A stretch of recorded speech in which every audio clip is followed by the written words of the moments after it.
Hey, how's it going? In today's video, I wanted to discuss the Boruto anime and manga, and whether these two continuities are truly the same. According to the anime staff, the anime serves as an extension to the Boruto manga, which for a while made sense. The manga would introduce plot points while the anime had episodes setting up those plot points. However, there have been several instances where the anime only plot points not only don't go along with what was established in the manga, but outright contradict it. An easy answer would be to say that everything in the manga is the true canon and the anime original content is just filler. That is a perfectly logical conclusion to jump to. However, I feel that there is a more complex and interesting answer, which may serve as an in-story explanation. So let's dive right into it. A question fans have been asking for years about the Boruto manga is, where is the Jougan?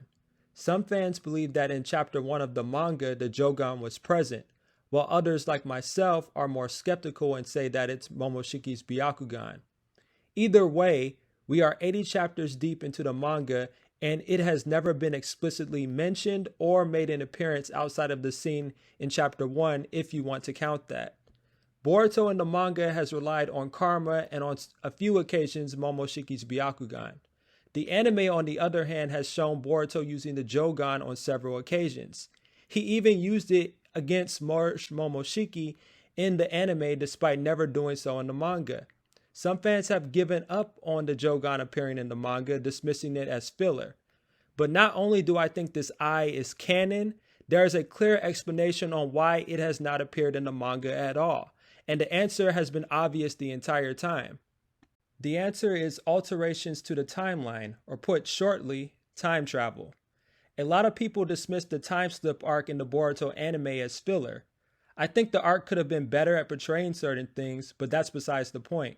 This arc single-handedly introduced the idea of time travel to the series. Time travel is a very delicate plot point, and if not handled correctly, it could lead to a lot of plot holes. Yet the anime has either alluded to it or outright shown time travel to the audience. Time travel in Boruto works differently compared to other franchises like Dragon Ball or even Marvel. Going back in time does not create a new but separate branched timeline, but rather alters the future of a already existing timeline. This explains why when Boruto and Sasuke went back in time, they had to hide their true identities from everyone. It would have altered the course of history, with Boruto potentially never being born or Sasuke remaining on the path of darkness. The only piece of evidence of Boruto altering the future at that point was when he accidentally revealed to Denki's father the idea of speed trains much earlier than when he came up with the idea in the original timeline. Even if you don't want to count the time slip arc, there are other pieces of evidence that support the idea that time can be manipulated, and that is through the Oitosuki Clan. The Oitosuki Clan consists of the most powerful characters in the series, yet an odd thing about them is that only a handful of them have actually appeared in the story. I think that they are an endangered clan. They've clearly lived for eons eating chakra fruits to prolong their lifespans, but I can imagine over time resources became scarce. Perhaps in present day, most of them have perished. In the years since their absence, planets may have been able to reestablish life, making their future, which would be the Boruto era, the perfect place for them to travel to. What if the laws of time don't actually apply to the Oitosuki? What if they are living outside of time? They are operating from the past or the distant future. Several of their abilities in both the anime and the manga have been related to time in some way or shape or form. Toneri speaks as if he has seen what is going to happen in the future. Urashiki's blue Rinnegan in the anime allowed him to jump forward ever so slightly into the future. Ida's Senringan, which is a power derived from the Oitosuki, lets her see whatever she wants in the past or present. And Momoshiki outright tells Boruto about his potential future. So they are not strangers to time. With that being said, Toneri is a character that changes everything. He clearly knows about the destruction coming to Earth, which means he has already seen the events in the manga through unknown means. Similar to what Doctor Strange did in Avengers Infinity War, Toneri likely looked through multiple different outcomes to find a scenario in which the good guys would prevail. Somehow Toneri came to the conclusion that Boruto is the key to stopping the destruction coming to Earth. He did something that was never supposed to happen. He gave Boruto the Jougan Eye. And by giving Boruto the Jougan Eye, he created the anime canon, which serves as the altered timeline. What I'm saying is the manga timeline is the original unaltered events. Toneri does not get involved at all. The reason why we don't see the Jougan in the manga is because Boruto was never given the Jougan in the original chain of events. It wouldn't make sense for Boruto to unlock this eye naturally, even with strong Oitosuki genetics. Naruto had half of Hagoromo's six paths chakra, and Hinata was given some of Hamura's chakra, each of which were pieces of Kaguya's power, a character who has never had the Jougan. Following that logic, the Jougan should have awakened naturally without Toneri. Then Himawari should have also awakened the Jougan as well, which she didn't. She just has a Byakugan, which is the dominant trait of the Hyuga clan. The anime is the altered timeline. The major difference is that Toneri intervenes and gives Boruto the Jougan. Toneri giving Boruto the Jougan not only altered Boruto's fate, but changed other events as well. Time is a very fragile thing. Toneri's interference caused a butterfly effect. One small change altered multiple other changes, which would explain why the anime has similar but different courses of events. What if all the inconsistencies in the manga and anime weren't actually inconsistencies? Rather, they were indirect alterations made to the timeline. Sarada in the manga, for example, had a 3 Tomoe Sharingan, but her Sharingan development is slower in the anime, with her only obtaining the 2 Tomoe Sharingan.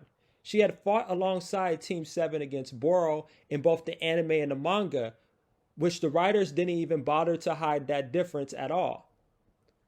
Let's take the character of Meadow Lee as another example. Meadow Lee does exist in the Boruto manga and appeared during the Chunin exams in the manga. It is very noticeable that Denki and Iwabe, his teammates, were both missing, almost as if they didn't exist.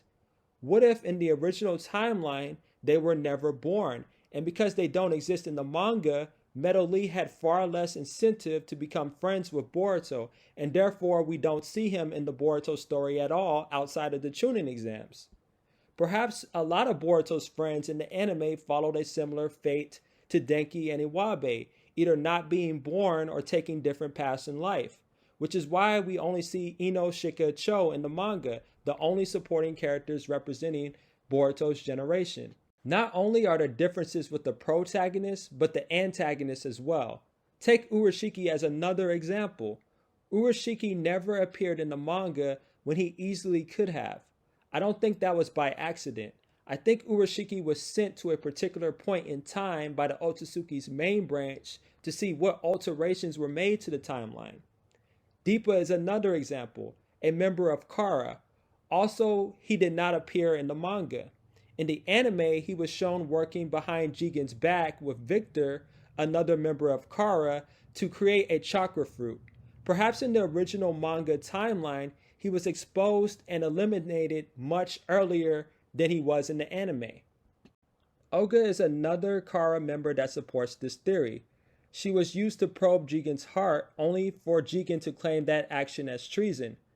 And perhaps she was killed in the manga, which is why we never saw her. But thanks to the altered timeline, she nearly escaped death and got to meet Boruto. We cannot dismiss either Olga or Deepa as filler characters. Olga and Deepa have the Roman numerals 7 and 8 respectively, while Kawaki has the Roman numeral 9. It wouldn't make sense for the Kara Inners to have numbers from 1 to 6 and then skip to 9. Those positions had to have been filled by somebody. Some of Boruto's generation became Chunin, which never occurred in the manga. Naruto didn't feel the need to host a second Chunin exam in the manga, but his desire to progress the new generation was amplified by the anime altered timeline. Kawaki also never became a genin or shinobi in the manga. He just assisted Team 7 whenever he was needed.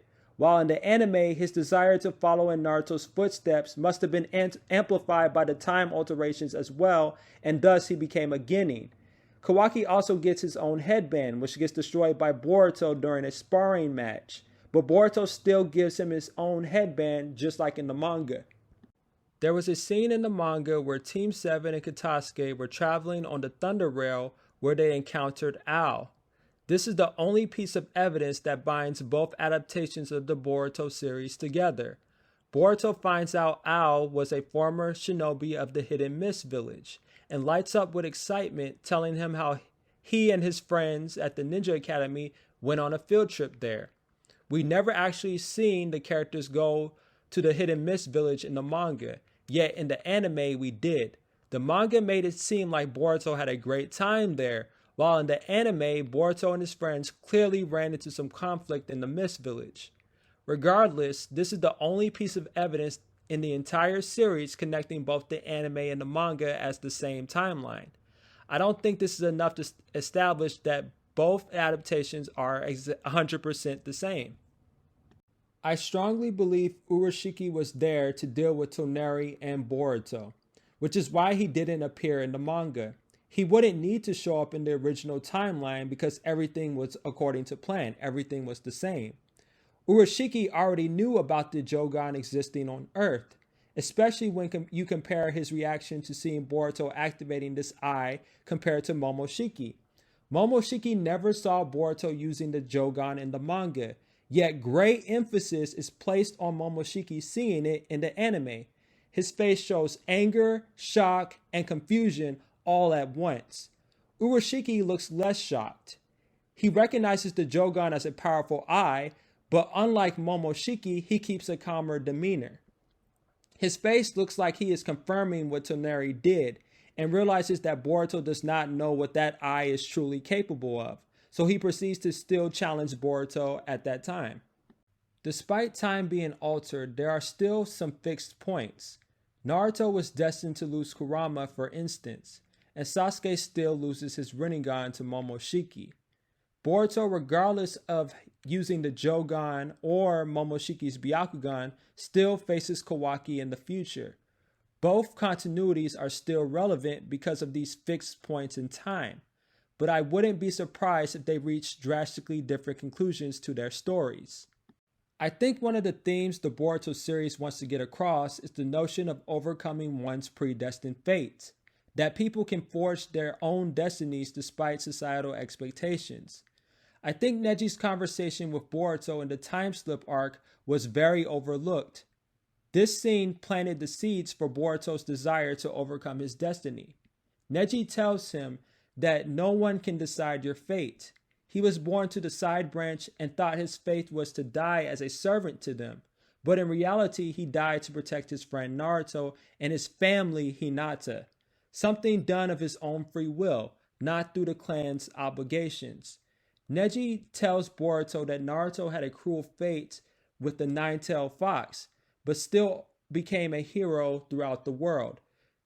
This had a profound impact on Boruto since he has the karma seal and he was given the fate to lose everything.